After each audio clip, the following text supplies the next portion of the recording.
नमस्कार दोस्तों, welcome to my YouTube channel where we dive into darkest thriller movies ever. और आज की हमारी मूवी का नाम है बैड सिस्टर्स। ये 2016 की मूवी है, पर इसे आज भी किसी बुड्ढे ने देख लिया तो वो भी जवान हो जाएगा। इस मूवी में हमें सब कुछ देखने को मिलता है, ट्विन ब्रदर सिस्टर सिबलिंग्स और एक स्मार्ट स्वीट केयरिंग गर्लफ्रेंड और एक हॉट जेलस नन। तो इस कहानी की शुरुआत कुछ इस प्रकार से होती है। जेसन नामक एक लड़का जिसे सिंगिंग म्यूजिक का काफ़ी शौक होता है, वो अपनी सिंगिंग को रिकॉर्ड करके सोशल मीडिया पे पोस्ट किया करता था। फिर सीन कट होकर हमें एक सीधा दूसरे एंगल में लेके जाता है। वहाँ पे एक लड़की एक नन को मार के अपने गाड़ी के डिक्की में डाल देती है और उसके कपड़े पहन लेती है। फिर उसके बाद सीन कट होकर सीधा जेसन और जोई के स्कूल का दिखाते हैं, जहाँ पे हॉलीडेज खत्म हो चुके होते हैं और वो दोनों वापस स्कूल ज्वाइन करने आते हैं। वहाँ पे जेसन अपने प्रिंसिपल रेबेका से मिलता है। रेबेका जेसन से मिल के अपने ऑफिस में जाती है, जहाँ पे वो देखते हैं वहाँ पे एक न्यू टीचर आई है जिसका आज स्कूल में पहला दिन है। उसका नाम सोफिया होता है, तो इसलिए रेबेका सोफिया को स्कूल का टूर कराने के लिए ले जाती है। लेकिन रास्ते में सोफिया जेसन से मिलती है और जेसन से मिलकर बात करती है। फिर टूर खत्म होने के बाद सोफिया अपने कमरे में आती है और कमरे में आके हम देखते हैं सोफिया अपना लैपटॉप ओपन करके जेसन के सॉन्ग्स की वीडियो प्ले करती है और उसे देखती है और वो वीडियो को किस करती है। इससे हमें ये पता चलता है सोफिया जेसन को बहुत पहले से जानती है और वो इधर किसी इंटेंशन से आई है। फिर अगले दिन सोफिया जब क्लास में जाती है तब वो जेसन को एक प्यारी क्यूट सी लड़की से बात करते हुए देखते हैं जिसका नाम सारा होता है। और इन्हें देखकर वो बहुत जेलस फील करती है और फिर वो सारा को जेसन से दूर बिठा देती है। पर क्लास ख़त्म होने के बाद स्कूल के कॉरिडोर में सारा जेसन को किस करती है और सारा जेसन को किस करते हुए ये सोफिया देख लेती है। इससे सोफिया बहुत जेलस फील करती है और बहुत गुस्से से उनको देखती है। फिर उसके बाद सोफिया जेसन और सारा के पास जाती है और जेसन को बोलती है कि तुम क्लासरूम में जाओ, और सारा को वार्निंग देती है कि जेसन से दूर रहो। फिर क्लास ख़त्म होने के बाद सोफिया जेसन से कुछ इम्पोर्टेंट टॉपिक पे बात करने के लिए उसे अपने कमरे में बुलाती है। पर जब जेसन सोफिया के कमरे में जाता है, जाके देखता है सोफिया अपने कपड़े चेंज कर रही होती है और ये सब सोफिया जानबूझ के कर रही थी ताकि वो जेसन को अट्रैक्ट कर सके। लेकिन जब जेसन सोफिया को चेंज करते हुए देखता है तो वो वहाँ से सोफिया से बिना मिले निकल जाता है। ये सब देख के सोफिया काफ़ी खुश हो जाती है क्योंकि सब सोफिया के प्लान के मुताबिक हो रहा होता है। फिर वीकेंड के समय जेसन अपने घर जा रहा होता है, तब सोफिया उसे बाय करने आ रही होती है, तभी वहाँ पे सारा आ जाती है और जेसन से बात करने लगती है। ये सब देख के सोफिया काफ़ी गुस्सा हो जाती है और वहाँ से चली जाती है। फिर उसी रात जेसन अपने घर पे अपनी सिंगिंग की प्रैक्टिस कर रहा होता है और उधर सोफिया छुपके से उसे देख रही होती है। और फिर उसी वक्त जेसन को सारा का कॉल आता है। ये देख के सोफिया वापस गुस्सा हो जाती है क्योंकि सोफिया जब भी जेसन के पास जाने की कोशिश करती तब सारा बीच में आ जाती। ये देख के सोफिया एक प्लान बनाती है। उसमें वो रात को सारा के रूम में जाके उसके नोटबुक में गांजा रख देती है। फिर अगले दिन जब सारा स्कूल में अपनी नोटबुक खोलती है तब उसमें से गांजा निकलता है और तभी सोफिया उसे देख लेती। फिर सोफिया उसे प्रिंसिपल के पास ले जाती है और प्रिंसिपल को बोलती है इसे सस्पेंड करो। फिर सारा को स्कूल से सस्पेंड किया जाता है। फिर उसके बाद सारे टीचर्स पूरे हॉस्टल की चेकिंग करने लगते। चेकिंग के दौरान जेसन के रूम में एक वाइन की बोतल मिलती है। तब प्रिंसिपल जेसन को पूछते हैं वाइन की बोतल किधर से आई तुम्हारे रूम में। तब जेसन प्रिंसिपल को बोलता है ये वाइन की बोतल मेरी नहीं। फिर प्रिंसिपल बोलती है मुझे नहीं पता कुछ, हम तुम्हें भी सस्पेंड कर रहे हैं। तभी वहाँ पे सोफिया आ जाती है और बोलती है जेसन एक बहुत ही ब्राइट स्टूडेंट है, हमें इसे एक लास्ट चांस देना चाहिए। तभी प्रिंसिपल डिसाइड करती है कि हम जेसन को एक लास्ट चांस देते हैं और जेसन को एक पनिशमेंट देते हैं। पनिशमेंट के रूप में जेसन को बाकी सारी सिस्टर्स की मदद करने बोलती है कॉलेज के साफ सफाई में। फिर ऐसे ही अगला वीकेंड आ जाता है, तब सारे स्टूडेंट अपने घर जा रहे होते हैं। तब जेसन को यहाँ पे रुक के सिस्टर्स की मदद करनी पड़ती है। जब जेसन स्कूल साफ कर रहा होता है तब भी वहाँ पे सोफिया आ जाती है, जेसन की मदद करने लग जाते हैं उन दोनों के बीच का बॉन्ड बढ़ाने के लिए।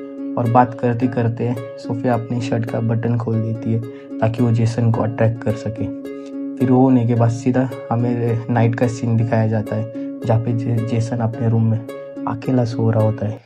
वहाँ पे सोफिया आ जाती है चुपके से और जेसन की नींद खुल जाती है। सोफिया को देख के जेसन बहुत डर जाता है, लेकिन सोफिया जेसन के पास जाके उसे किस करने का ट्राई करती है, लेकिन जेसन को ये सब गलत लगता है। जेसन बोलता है कि ये सब ठीक नहीं है, पर सोफिया बातों बातों में जेसन के और करीब जाती है और जेसन को सेड्यूस करना शुरू करती है। और फिर उसके बाद जेसन अपना कंट्रोल खो बैठता है। फिर वो दोनों पूरी रात गपशप करते हैं। ये सोफिया को पहले दिन से करना था और उसने इस रात को ये अपना प्लान कंप्लीट किया। और फिर अगले दिन हम देखते हैं जेसन को काफ़ी बुरा लग रहा होता है, ये सब सोचता है ये सब मैं गलत कर रहा हूँ। पर दूसरी ओर हम देखते हैं सोफिया जेसन से इतना ऑब्सेस्ड हो गई थी कि जब जेसन उसके रूम में नहीं होता था तब सोफिया उसके रूम में जाके उसके इनर वेयर्स को स्मेल किया करती थी और वो जेसन को किसी और लड़की के साथ देख भी नहीं पाती थी, यहाँ तक उसकी ट्विन सिस्टर के साथ भी। तो फिर इसलिए सोफिया भी प्लान बनाती है, हाँ, मैं जोई को भी स्कूल से सस्पेंड करा दूंगी। स्कूल में एग्ज़ाम्स आते हैं तब जोई को काफ़ी कम मार्क्स आते हैं। तब सोफिया जोई को बोलती है तुम टेंशन मत लो, हम तुम्हारा री एग्ज़ाम करवाएंगे। री एग्ज़ाम के टाइम जब जोई एग्ज़ाम देने क्लासरूम में जाती है तब टेबल पे एक आंसर शीट रखी होती है, तो जोई उसे रीड करती है। तभी वहाँ पे सोफिया आ जाती है और सोफिया देखती है जोई को और जोई को बोलती है तुम ये चीटिंग कर रहे हो। और वो उधर से जोई को लेके प्रिंसिपल ऑफिस चली जाती है और प्रिंसिपल मैम को बोलती है कि ये लड़की चीटिंग कर रही थी, हमें इसे सस्पेंड करना चाहिए। लेकिन प्रिंसिपल रेबिका सोफिया को बोलती है जोई बहुत ही ब्राइट स्टूडेंट है, स्मार्ट लड़की है, हमें इसे और एक मौका देना चाहिए, इतनी छोटी सी गलती के लिए सस्पेंड नहीं करना चाहिए। यहाँ पे इसका सोफिया का पहला प्लान खराब होता है, तो वो जोई को छोड़ देते हैं। फिर उसके बाद हम देखते हैं जेसन को चर्च में जाते हुए अपनी सारी गलतियों का कन्फेस करने के लिए, लेकिन वहाँ पे भी सोफिया चली आती है और वो दोनों वहाँ पे भी गपागप करते हैं। फिर कुछ दिनों बाद सारा जेसन को अपने घर पार्टी के लिए बुलाती है। जेसन सारा के घर पार्टी के लिए जाता है, तब सारा जेसन को अपने कमरे में ले जाती है और उसके साथ किसिंग करने का ट्राई करते हैं। लेकिन जेसन के आंखों के सामने बार बार सोफिया के विजन्स आ रहे होते हैं, बार बार सोफिया नज़र आ रही होती है। इसलिए जेसन सारा को दूर करके पार्टी से घर के बाहर निकल आता है, पर उसके हाथ में दारू की बोतल होती है, वो ड्रिंक कर रहा होता है। तभी वहाँ पे पुलिस ऑफिसर आ जाते हैं। पुलिस ऑफिसर जेसन को अरेस्ट करने ही वाले होते हैं। वहाँ पे वापस सोफिया आ जाती है और पुलिस ऑफिसर को समझाती है और पुलिस ऑफिसर जेसन को छोड़ देते हैं। फिर सोफिया जेसन को लेकर अपने कमरे में आ जाती है और वो वापस जेसन को सेड्यूस करना शुरू करती है, जेसन के करीब जाने का ट्राई करते हैं। लेकिन इस बार जेसन सोफिया के बातों में नहीं आता और सोफिया को दूर करके वहाँ से निकल जाता है, क्योंकि उसका बिल्कुल मन नहीं था कुछ करने का। अगले दिन क्लास शुरू होती है। प्रिंसिपल रेबिका सारा को वापस स्कूल में लाती है। ये देख के सोफिया काफ़ी गुस्सा हो जाती है।